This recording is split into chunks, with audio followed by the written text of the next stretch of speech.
Long before temples in India bore his name, Hanuman leapt into history as a loyal ally of Lord Ram in the Ramayana. Composed around 500 BC, Valmiki's Ramayana is the oldest religious text that mentions Hanuman. But the time period in this case, as in most other cases of Hindu chronology, has to be considered alongside the fact that for at least centuries preceding these years, ancient Indians transmitted knowledge orally. So when did we actually start worshipping Hanuman? How did he become the god with most temples across India? Together, let us uncover the story of India's OP Monkey King. We bring to you the history of Hanuman.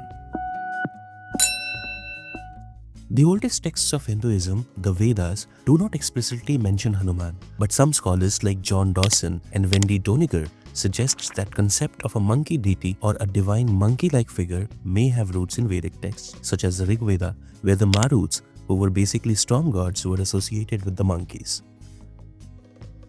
The idea of a monkey as a divine or semi-divine being may have existed in early Indian folklore, which not only laid the groundwork for Hanuman's later prominence, but also lent legitimacy to his godly status.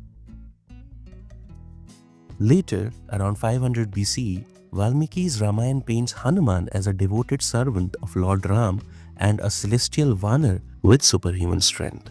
But many other characters like Jamvan, Sugriv, Angad, etc. also tend to have similar descriptions in Valmiki's epic. Valmiki's work never mentioned anything related to Hanuman's worship. This therefore was certainly not the time when Hanuman became a god and started getting associated with Lord Shiva. Hanuman also appears in Mahabharata, where he meets Bhim, one of the Pandav brothers, showcasing his enduring presence in Hindu mythology. While both these epics mention Hanuman, neither of them explicitly suggest the worshipping of Hanuman. The next major mention of Hanuman comes with the rise of Gupta Empire. Guptas were known for their patronage of Hinduism. While their Maurya predecessors adopted and professed the Gnostic traditions of Indic philosophy, Gupta's time period became the golden age for Hindu scriptures and literature. In the 3rd century CE, we have the first whispers of Hanuman's divinity. It was during this time when Puranas wove Hanuman into the cosmic lore and associated him with Lord Shiva and Vayudev. Coincidentally, it was also the time when we had rise of several tantric traditions which saw Hanuman as a guardian and his celibacy as his spiritual power. However, even during this time, Hanuman's influence as a god remains very limited to northern and eastern parts of India. It was only in the 7th century CE when we have the first mention of Anjaneya, which is another name for Hanuman, derived from his mother's name Anjani. Following this, we saw temples with Hanuman. It was mostly the temples of Lord Ram where one would find Hanuman. It was not until 12th century CE when we had the first known temple dedicated solely to Hanuman. The Karman Ghat Hanuman temple of Hyderabad still attracts many devotees every day. By the end of the 12th century CE, majority of North India fell into the hands of Muslim sultans who have often been criticized for their intolerance towards Hindus and Hinduism.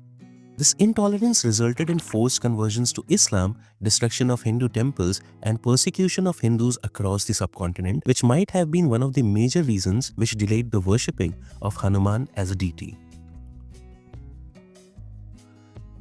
200 years later, in the 14th century CE, with the rise of Bhakti movement, saints like Ramananda started popularizing the worship of Hanuman by associating him with the worship of Lord Ram. But it was only in the 16th century CE when we see a significant shift and sudden spike in the worshipping of Hanuman. Tulsidas, a contemporary of Mughal Emperor Akbar, brought Valmiki's Ramayana to the masses by composing Ramcharitamanas and Hanuman Chalisa in Awadhi language. Before Tulsidas, most of the Hindu sacred texts were composed in Sanskrit, which made it hard for ordinary people to understand and interpret them. But with the composition of Ramcharitamanas, the barriers of language were removed and Hanuman was accepted by the masses as an incarnation of Lord Shiva. This was the time when construction of many Hanuman temples took place across India. Akbar's successors like Shah Jahan and Aurangzeb did not exhibit the same tolerance towards the Hindus. During the time of Aurangzeb, Hanuman became a symbol of resistance against the tyranny of the later Mughal emperors.